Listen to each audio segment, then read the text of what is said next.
Dans le groupe C de la Coupe du Monde 2026, tout le monde regarde d'abord le Brésil et le Maroc. Ces deux équipes attirent la lumière, les projecteurs, les pronostics et les titres dans les journaux.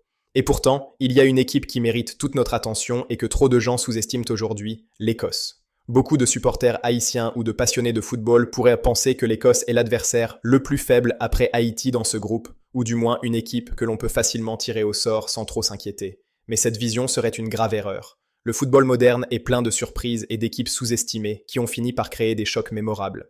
Haïti doit prendre chaque match de ce groupe avec le plus grand sérieux, et dans cette analyse, nous allons expliquer pourquoi l'Écosse n'est pas un adversaire à ignorer, quelles sont ses forces réelles et ce que cela signifie pour le parcours des Grenadiers à la Coupe du Monde 2026. L'Écosse n'est pas une équipe que l'on voit souvent aux Coupes du Monde. Elle n'était pas présente dans l'édition 2022 au Qatar, et sa dernière participation remontait à 1998, il y a 28 ans. Cette longue absence en dit long sur leur envie de revenir et sur la détermination qu'ils ont mise pour se qualifier. Cette qualification n'est pas arrivée par hasard. Les Écossais ont dû livrer une bataille intense dans les éliminatoires européens pour décrocher leur ticket. Leur victoire 4-2 contre le Danemark lors du dernier match qualificatif a été un symbole fort de leur combativité et de leur résilience. Un match spectaculaire, plein d'énergie, qui leur a permis de terminer en tête de leur groupe et d'assurer leur place en phase finale. Cette qualification met fin à une longue attente et montre qu'ils ne sont pas venus pour faire de la figuration. Ils ont un mélange d'expérience et de jeunesse, avec des joueurs capables de marquer des moments importants, comme Scott McTominay, qui a signé une performance spectaculaire avec un retourné acrobatique contre le Danemark, un but qui restera dans l'histoire de l'Écosse. Sur le papier, un match Écosse-Haïti pourrait sembler équilibré ou même tourner en faveur d'Haïti pour certains supporters trop confiants. Mais les statistiques historiques et les résultats récents montrent qu'étiqueter l'Écosse comme un petit poucet serait une erreur. L'Écosse n'a peut-être jamais dépassé la phase de groupe dans une Coupe du Monde, mais elle possède un collectif solide, un mental de compétition et des joueurs qui ont l'habitude des batailles européennes difficiles. Le fait qu'elle n'ait jamais dépassé les phases de groupe dans l'histoire ne signifie pas qu'elle ne peut pas perturber les plans d'une équipe comme Haïti en 2026. Au contraire, cela signifie que lutter, défendre avec acharnement et exploiter les moindres opportunités offensives fait partie de leur ADN. Dans un match coup près, comme c'est souvent le cas en phase de groupe, une équipe qui ne pense pas à Haïti pourrait se retrouver très rapidement sous pression, même contre un adversaire qui fait figure de favori. De plus, les conditions de jeu à la Coupe du Monde 2026, chaleur, intensité, rythme soutenu, peuvent niveler certaines différences de style ou de talent brut. L'Écosse est un pays habitué à jouer dans des environnements difficiles, avec un climat souvent rude qui forge une certaine résistance physique et mentale. Cette capacité à tenir bon, à faire bloc, à courir sans relâche, est un avantage que beaucoup sous-estiment lorsqu'ils pensent à l'Écosse comme équipe ignorée. L'Écosse a aussi prouvé qu'elle pouvait être imprévisible. Dans ses éliminatoires, elle a obtenu des résultats marquants, alternant moments de domination et matchs serrés, ce qui montre qu'elle sait s'adapter selon l'adversaire en face. Pour Haïti, aborder un match contre l'Écosse sans stratégie claire serait une erreur tactique majeure. Haïti doit analyser l'adversaire comme s'il s'agissait du Maroc ou du Brésil, avec la même intensité, le même respect et la même préparation mentale. Car dans un tournoi comme la Coupe du Monde, tout le monde peut être surpris. Un seul but encaissé tôt dans un match, une erreur défensive ou une mauvaise concentration pendant 15 minutes peut transformer un match de favori en duel déséquilibré. L'Écosse peut aussi compter sur des joueurs qui jouent dans des championnats compétitifs et qui ont l'habitude de défier de grandes équipes au quotidien. Cette expérience se traduit par une meilleure gestion des moments critiques, une capacité à garder le ballon sous pression, à déclencher des contre-attaques efficaces et à exploiter les transitions rapides. Ces éléments sont souvent négligés par ceux qui jugent l'équipe trop vite sur son absence de présence mondiale récente. Il faut aussi prendre en compte la préparation du groupe des Écossais. Leur sélection nationale a eu le temps de construire une cohésion solide depuis qu'elle a obtenu la qualification. Ils ont travaillé ensemble, géré les défaites comme les victoires, et ont appris à créer des occasions dans des contextes où ils n'étaient pas considérés comme favoris. L'histoire du football montre que les équipes sous-estimées sont souvent celles qui créent le scénario le plus dramatique dans les tournois majeurs. Un exemple frappant est celui d'équipes qui, sans grand bruit médiatique, ont réussi à éliminer ou à tenir tête à des adversaires plus cotés grâce à une discipline collective et une volonté de faire.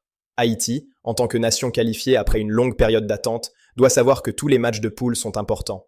Même contre l'Écosse, qui peut sembler moins redoutable à première vue, chaque point compte. Dans un groupe où la différence entre la qualification pour les huitièmes de finale et l'élimination peut se jouer à un petit détail, Haïti ne peut pas se permettre d'aborder un match avec désinvolture ou sous-estimation. Un match contre l'Écosse peut être l'occasion d'asseoir une confiance, de tester des stratégies, de renforcer la cohésion de l'équipe et de gagner des points précieux. Si Haïti sort de ce match avec des regrets ou sans avoir exploité toutes ses forces, cela pourrait peser lourdement dans la suite du tournoi.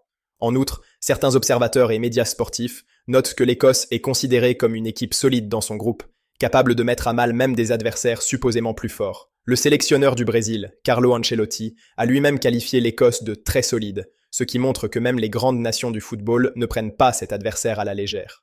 Si Haïti veut viser la qualification au deuxième tour ou au moins rivaliser avec les nations les plus respectées, chaque match est un test stratégique. Haïti doit commencer avec la même intensité dans les duels, la même discipline tactique, la même concentration mentale et surtout la même détermination qu'elle mettrait face au Maroc ou face au Brésil. Car dans une compétition mondiale, ce n'est pas seulement la qualité technique qui fait la différence, mais la capacité à résister à la pression, à exploiter les erreurs adverses, à capitaliser sur les moments clés et à garder un esprit collectif fort tout au long de la rencontre.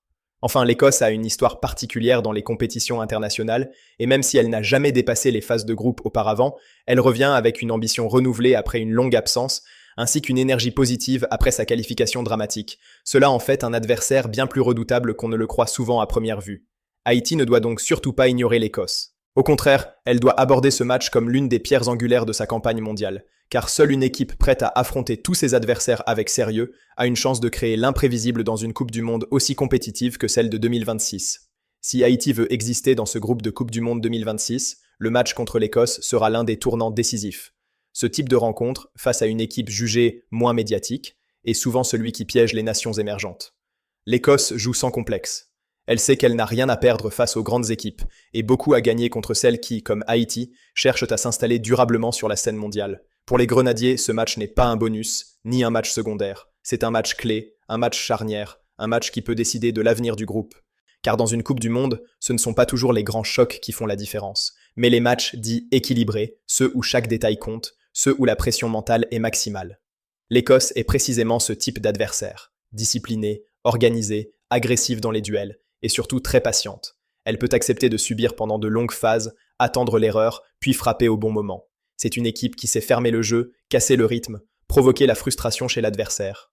Pour Haïti, qui aime jouer avec intensité et émotion, ce sera un test de maturité. Il faudra éviter de tomber dans le piège de la précipitation, de l'excès d'engagement ou de la nervosité. L'Écosse va chercher à rendre le match dur, fermé, physique. Elle va multiplier les contacts, les fautes intelligentes, les ballons longs, les secondes balles. C'est un football moins spectaculaire, mais terriblement efficace dans un tournoi court. Haïti devra répondre par l'intelligence collective, par le placement, par la patience dans la construction.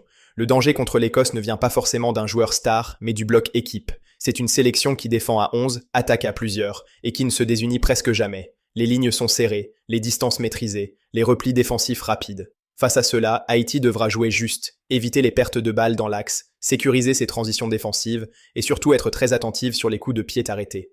L'Écosse est historiquement très dangereuse sur phases arrêtées, corner, coups francs indirects, ballons aériens. Un simple manque de concentration peut coûter un but.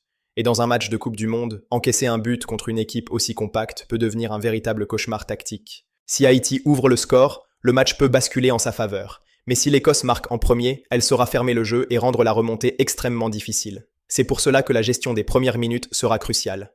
Haïti devra entrer dans le match avec sérieux, sans peur mais sans arrogance. Le respect de l'adversaire est fondamental. L'un des grands dangers serait de croire que l'Écosse est inférieure parce qu'elle n'a pas la réputation du Brésil ou du Maroc. Dans le football moderne, la réputation ne gagne pas les matchs, ce sont les détails, la discipline et la constance. L'Écosse a montré dans ses éliminatoires qu'elle sait souffrir ensemble, qu'elle peut résister sous pression et frapper quand l'adversaire baisse de vigilance. Pour Haïti, ce match doit être préparé comme une finale. Chaque duel doit être gagné, chaque course doit être faite avec intensité, chaque décision doit être réfléchie. L'équipe haïtienne a des qualités indéniables. Vitesse, créativité, explosivité, capacité à surprendre. Mais face à une équipe structurée comme l'Écosse, ces qualités doivent être utilisées intelligemment. Jouer trop direct, trop vertical, sans préparation, pourrait favoriser le bloc écossais. Il faudra alterner le jeu court et le jeu long, écarter le jeu, fatiguer l'adversaire, l'obliger à sortir de sa zone de confort. Mentalement aussi, ce match sera un test. L'Écosse est une équipe qui ne panique pas. Même menée au score, elle reste organisée. Elle ne se désunit pas, elle attend son moment. Haïti devra donc rester concentré pendant 90 minutes, voire plus. Une seule minute de relâchement peut suffire. C'est aussi dans ce type de match que l'expérience des joueurs évoluant dans des championnats exigeants fera la différence. La gestion du tempo, la capacité à calmer le jeu à certains moments, à accélérer à d'autres, sera déterminante. Le staff haïtien devra préparer ce match avec une analyse approfondie, en étudiant les automatismes écossais, leurs sorties de balles, leurs circuits préférentiels, leurs faiblesses sur les côtés ou entre les lignes. Car même les équipes les plus disciplinées ont des points faibles. L'Écosse peut parfois manquer de créativité offensive lorsque le jeu est verrouillé. Haïti devra exploiter ces moments pour prendre le contrôle du match. Mais cela ne sera possible que si l'équipe joue avec calme, intelligence et solidarité. L'enjeu est énorme. Un bon résultat contre l'Écosse peut donner à Haïti une dynamique positive pour la suite du tournoi. Une victoire ou même un match nul bien maîtrisé peut renforcer la confiance du groupe, envoyer un message fort aux autres équipes du groupe et montrer que Haïti n'est pas là pour apprendre, mais pour rivaliser. A l'inverse, un match mal abordé, perdu sur un détail, pourrait mettre une pression énorme sur les rencontres suivantes, notamment face au Maroc ou au Brésil. C'est pour cela que ce match est stratégique. Il est parfois plus important qu'un choc face à un géant, car c'est dans ces matchs que se construisent les qualifications. L'Écosse est l'équipe que beaucoup ignorent, mais que personne ne doit sous-estimer. Elle est dangereuse parce qu'elle est collective, disciplinée et mentalement solide. Haïti devra être prête physiquement, tactiquement et mentalement. Les Grenadiers doivent comprendre que chaque match de Coupe du Monde est une bataille, et que celle contre l'Écosse sera une bataille silencieuse, discrète, mais décisive. Si Haïti veut écrire une page historique de son football, cela passera par le respect de chaque adversaire, par la rigueur, par la maîtrise émotionnelle et par l'ambition collective. L'Écosse ne fera aucun cadeau. Elle jouera chaque ballon comme si c'était le dernier. Haïti devra faire la même chose. C'est à ce prix seulement que les Grenadiers pourront espérer avancer dans ce groupe et prouver au monde entier que leur qualification n'est pas un hasard, mais le début d'une nouvelle ère pour le football haïtien. Au final, ce que cette analyse montre clairement, c'est que dans une Coupe du Monde, il n'existe pas de match facile, encore moins pour une sélection comme Haïti qui entre dans un groupe relevé, chargé d'histoire, de puissance et d'équipes très organisées. L'Écosse, souvent ignorée par le grand public, représente précisément le type d'adversaire qui peut décider du destin d'un groupe. Ce n'est pas une équipe qui impressionne par les noms, mais par la rigueur, la discipline et la constance. Et c'est justement pour cela qu'Haïti doit la prendre extrêmement au sérieux. Le football moderne ne pardonne pas l'arrogance, l'improvisation ou le manque de préparation. Chaque détail compte, chaque erreur se paye cash. Pour Haïti, ce match ne sera pas une formalité, mais une véritable épreuve de maturité. Une occasion de montrer que les Grenadiers ont grandi, qu'ils ont appris de leur parcours et qu'ils sont désormais capables de gérer des matchs pièges, ceux qui font la différence entre une simple participation et une véritable campagne historique. Car le danger de ce groupe n'est pas seulement le Brésil ou le Maroc, c'est aussi cette capacité qu'a l'Écosse à transformer un match fermé en victoire pragmatique. Si Haïti veut avancer, elle devra comprendre que la Coupe du Monde se gagne d'abord avec la tête avant de se gagner avec les pieds. Il faudra accepter de souffrir, de défendre ensemble, de patienter, de rester concentré pendant 90 minutes, parfois plus. Il faudra aussi savoir quand accélérer, quand calmer le jeu, quand prendre des risques et quand les éviter. Cette conclusion est simple mais essentielle. Haïti ne doit sous-estimer personne. Chaque match est une finale, chaque adversaire est un danger potentiel. L'Écosse est peut-être la moins médiatisée du groupe, mais elle est sans doute l'une des plus redoutables sur le plan tactique et mental. Si les Grenadiers réussissent à bien négocier ce match, cela dira beaucoup de leur niveau réel, de leur progression et de leur ambition. Cela montrera au monde que Haïti n'est plus seulement une équipe courageuse, mais une équipe intelligente, organisée et capable de rivaliser dans un tournoi de très haut niveau. A l'inverse, si ce match est mal abordé, il pourrait compliquer tout le parcours. C'est pourquoi le message est clair. Respect, préparation, discipline et ambition. Haïti a les qualités pour surprendre, mais seulement si elle traite chaque rencontre avec le sérieux qu'impose une Coupe du Monde. L'histoire du football est remplie de surprises, et les plus grandes viennent souvent de ceux qui savent transformer les matchs dits secondaires en opportunités décisives. L'Écosse sera un test. Un test de caractère, un test tactique, un test mental. Et c'est dans ce type de test que se forgent les grandes aventures. Si Haïti veut écrire l'une des plus belles pages de son histoire footballistique en 2026, cela commencera par là. Prendre chaque adversaire au sérieux, jouer chaque match avec humilité et détermination, et croire, match après match, que l'impossible peut devenir réalité. Elle jouera chaque ballon comme si c'était le dernier. Haïti devra faire la même chose. C'est à ce prix seulement que les Grenadiers pourront espérer avancer dans ce groupe et prouver au monde entier que leur qualification n'est pas un hasard, mais le début d'une nouvelle ère pour le football haïtien.